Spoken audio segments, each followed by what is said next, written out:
अस्सलाम वालेकुम। कैसे हैं आप सब लोग? उम्मीद है आप सब लोग खैरियत से होंगे। मैं भी बिल्कुल ठीक हूँ, शुक्र अल्हम्दुलिल्लाह। तो अचार हमारा आ गया था और मैंने कहा आप लोगों को दिखाऊं कि ये देखें अचार जो है वो आ गया है। और मैं मर्तबान में इसको भर रही थी और जब मैं मर्तबान वॉश कर रही थी तो ऊपर से थोड़ा सा वो चटक गया। तो ये बाल्टी में बन के आया था और ये गांव से बनवाते हैं हम हर साल, यानी कि गर्मियों में बनवा लेते हैं और फिर पूरा साल जो है वो आराम से हमारा गुजर जाता है। तो आराम से वो इतना ज़्यादा गुजरता नहीं है क्योंकि रिश्तेदारों में इधर उधर बांट देती हूँ मैं, और मम्मा को भी कराची जो है वो भेज देती हूँ। पिछले साल तो कोई जाने वाला नहीं था, तो जब मैं गई थी तो जब मैं लास्ट में जितना बचा था वो सारा ले गई थी। तो इस साल जो है वो कोई अभी जाने वाला है तो उनके साथ में भेज दूँगी। और नीचे भी मैंने एक वो जो सालन वाला ढोंगा होता है वो भर के, यानी कि इनके दादा अबू वगैरह को भेज दिया है। और भी मतलब जिसको चाहिए होता है तो हम सब रिश्तेदारों में जो है वो बांट देते हैं ताकि सबको मिल जाए। और ये गांव से मतलब हमारे फैमिली फ्रेंड्स हैं, हम उनसे बनवाते हैं, बहुत ही अच्छा होता है। तो जी बारिश भी स्टार्ट हो गई थी साथ ही, और बारिशों का सिलसिला तो अभी तक ख़त्म होने को नहीं आया है, अगस्त तक चलेगा ही। तो यहाँ पे मैं पीछे को करके अपना जैसे मोबाइल इस तरफ को करके वीडियो बना रही थी क्योंकि ना बारिश जो थी वो मतलब उड़ उड़ के आ रही थी और फिर मैंने कहा कहीं मोबाइल में ना चली जाए।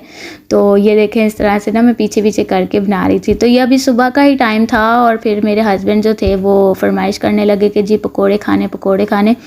तो उनके लिए बस पकोड़े बनाने लगी और तैयब के लिए फिर वही यानी फ़्राइज़ खाई थी क्योंकि वो तो आप लोगों को पता ही है फ़्राइज़ बहुत शौक़ से खाता है। तो उसके लिए फ़्राइज़ बनाई थी और अपने हस्बैंड को यानी मैं गरम गरम पकोड़े बना के दे रही थी और वहाज ने भी पकोड़े ही खाए थे। और इसके साथ में मैंने लहसुन की और वो जो चिली की यानी कि चटनी बनती है वो वाली चटनी बनाई थी। तो जब तक मैं अपने यानी कि लास्ट पैच निकाल के पकोड़ों का लेके आई तो जनाब चटनी जो थी वो फिनिश कर दी थी मेरे हस्बैंड ने ही खा के। तो मैंने कहा अब दोबारा इतनी मेहनत कौन करे क्योंकि उसको ब्लेंडर पे तो पीसते नहीं हैं, उसको मैं चटवटे में पीसती हूँ। तो मैंने कहा लो जी इतनी मेहनत कौन करे, ये देखें इतनी सी बची थी। तो मैं जो थी वो एंड में पकोड़े जो थे वो अपने मतलब मैंने कहा चलो यार चिली गार्लिक के साथ ही खा लूँ, वरना मुझे पकोड़े जो है ना वो बस चिली गार्लिक के साथ पसंद नहीं आते। मैं कहती हूँ यार चटनी के साथ होने चाहिए, बस रायते के साथ भी मुझे पसंद नहीं आते, मैं चटनी के साथ ही खाती हूँ। तो ये सुबह का ही टाइम था, हालांकि इतनी ज़्यादा कोई दोपहर भी नहीं हुई थी, फिर भी मेरे हस्बैंड ने शोर मचाया तो मैंने बना लिए थे। मैंने कहा ये लें जी आप खा लें, क्योंकि नाश्ता जो था आज उन्होंने थोड़ा हल्का फुल्का ही किया था। तो फिर पकोड़े ही मैंने कहा चलें खा लें, लंच हो जाएगा आपका। तो उन्होंने बस खा लिए और फिर हम लोग यानी कि जो है वो बाहर चले गए थे बारिश एंजॉय करने के लिए। तो मोबाइल वगैरह हम घर ही छोड़ के गए थे क्योंकि हमने कहा अगर बारिश तेज़ हो गई तो फिर वो मतलब परेशानी होगी हमें, मतलब गीले हो जाएंगे ऐसे कुछ। तो जाने से पहले मैं ये अचार गोश्त की जो है वो मतलब कि मैंने बनाना था रात के डिनर के लिए, तो मैं इसकी प्रिपरेशन जो है वो करके चली गई थी। मैंने कहा मैं आऊँगी तो बस जल्दी से इसको मतलब कि बना लूँगी। तो यहाँ पे मैंने मेरा मतलब यानी कि 1 किलो से कम या फिर थोड़ा सा मतलब कि कम था, हाँ चिकन था, उसको मैंने यानी कि अचार गोश्त के लिए रेडी करके चली गई थी, मैरिनेशन यानी उसकी मैं कर गई थी। तो ये चिकन था, इसके अंदर मैंने मतलब एक टेबल स्पून भर के जो है वो अदरक लहसुन का पेस्ट डाला था और 8-9 चम्मच जो हैं वो दही के शामिल किए थे। उसके बाद में मैं इसके अंदर डाल दूँगी 2 चम्मच भर के जो है वो उसके अचार गोश्त के मसाले के। और मेरे पास अभी जो है वो बना हुआ नहीं था अचार गोश्त का मसाला, वरना मैं होममेड ही यूज़ करती हूँ। अभी मेरे पास नहीं था तो मैंने ये शान का जो है वो वाला अचार गोश्त का मसाला जो है वो यूज़ किया, वरना मैं अक्सर जो है वो अपना मतलब होममेड बना लेती हूँ और वो वाला यूज़ करती हूँ। तो इंशाल्लाह जब मैं दोबारा अपना होममेड यानी कि अचार गोश्त का मसाला बनाऊँगी तो वो उसकी वीडियो आप लोगों के साथ में ज़रूर शेयर करूँगी। तो ये मैंने शामिल कर दिया था और फिर इसके बाद में मैं नमक भी डाल दूँगी इसके अंदर, और हल्दी और कुटी मिर्चें और लाल मिर्चें और थोड़ा सा धनिया पाउडर डाल दूँगी।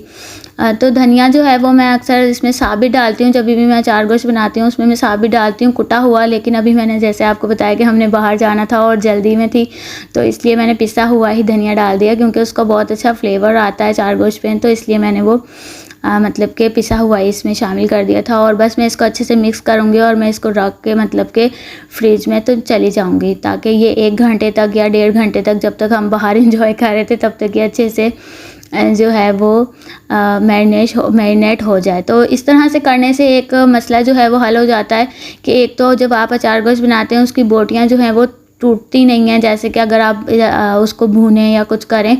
और इसकी मतलब कि जो चिकन को यानी अगर हम नहीं भूनते हैं या फिर उसके अंदर जैसे सबसे पहले ऑयल के अंदर फ्राई नहीं करते हैं तो उसकी कोई हमक वगैरह कुछ नहीं रहती। बहुत अच्छा सा मैरिनेट करने से बहुत अच्छा सा एक टेक्सचर इसका जो है वो बन जाता है। जब हम मतलब सालन के लिए करी वगैरह बना रहे होते हैं तो वो बहुत अच्छी इसका मतलब कि वो बनता है।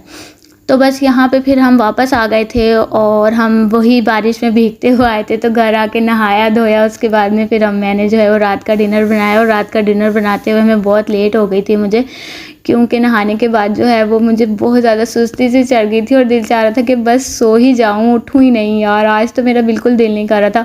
तो बस मैंने यहाँ पे जो है ये अचार गोश्त का मसाला, शुक्र है कि मैं बना के चली गई थी, और वो मैंने मतलब ऐसे इसमें कढ़ाई में डाला, और उसके बाद में फिर मैंने जो मतलब उसके अंदर मसाला वगैरह लगा था उसके अंदर ही थोड़ा सा पानी डाल के वही उसके अंदर डाला, और मैंने इसको दम पे लगा के तो मैं आके लेट गई थी। और मैंने बिल्कुल हल्की मीडियम आंच पे इसको रख दिया था, और आधे घंटे के अंदर अंदर ये कुक हो गया था, क्योंकि ये पहले से मैरिनेट था और बहुत अच्छा सा ये देखें इस तरह से कुक हो गया था।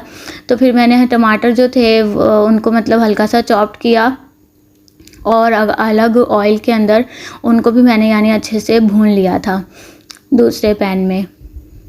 तो यहाँ पे मैं बहुत जल्दी बोल रही हूँ क्योंकि जो है ना वो रात का टाइम है और फिर कुछ ना कुछ आवाज़ आ जाती है बीच में। अक्सर जो है अगर मैं बाहर जाती हूँ तो बाहर भी बहुत ज़्यादा जाने की आवाज़ आ जाती है, और बच्चे जो हैं वो आजकल छुट्टियाँ हैं तो पूरी रात जाग रहे हैं बस, क्योंकि ये सुबह भी जल्दी उठ ही जाते हैं लेकिन फिर भी दोपहर में सो जाते हैं, क्योंकि फ़ारिग होते हैं। समर वर्क जो थे वो इनके कंप्लीट हो गए हैं और सब इन्होंने याद भी कर लिया, पढ़ भी लिया।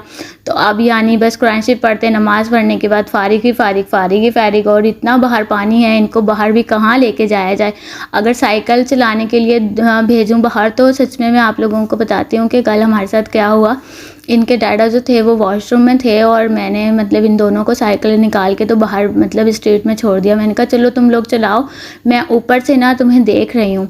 और मैं इनको ऊपर से मुसलसल मतलब देख रही हूँ, और मेरे देखते ही देखते एक लड़की आगे बैठी है और उसके पीछे उसने 2 लड़कियाँ और बिठाई हुई हैं, और वो इतनी स्पीड में बाइक चला रही है कि तैयब की साइकिल समेत वो तैयब को वो वहाँ तक उड़ा के ले गई। मैं इतनी ज़ोर से ऊपर से यानी ग्रिल से चीखी हूँ, जहाँ से मैं यानी आपको वीडियो बना के दिखा रही थी बारिश की, वहाँ से मैं इतनी ज़ोर से चीखी हूँ और उससे ब्रेक नहीं लग रहा था। वो तो अल्लाह का शुक्र हुआ कि तैयब जो था वो साइकिल से जो है वो बिल्कुल बाहर निकल गया था, मतलब गिर गया था साइकिल से, बस उसका एक पाँव मतलब अड़ा रह गया था और वही मतलब साइकिल के साथ में घूमता हुआ गया, वरना तो मतलब पता नहीं क्या हो जाता। मैं बहुत ज़्यादा डर गई थी। ऊपर से जब तक मैं नीचे गई हूँ, भागी हूँ, तो मोहल्ले वाले निकल आए। मैं इतनी ज़ोर से चिल्लाई कि मोहल्ले वाले निकल आए। तो जब तक इनके डैडा निकले हैं उन्होंने देखा है तो वो लड़की वो गई, और मतलब मैं बस उसको पीछे से बोलती रह गई। मैं तो बस तैयब को ही देखने में लग गई, मैंने तो कुछ भी नहीं बोला।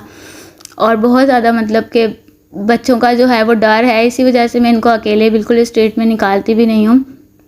और बातों ही बातों में मेरा जो अचार गोश्त है वो देखें आप लोग कितना रेडी हो गया माशाल्लाह से।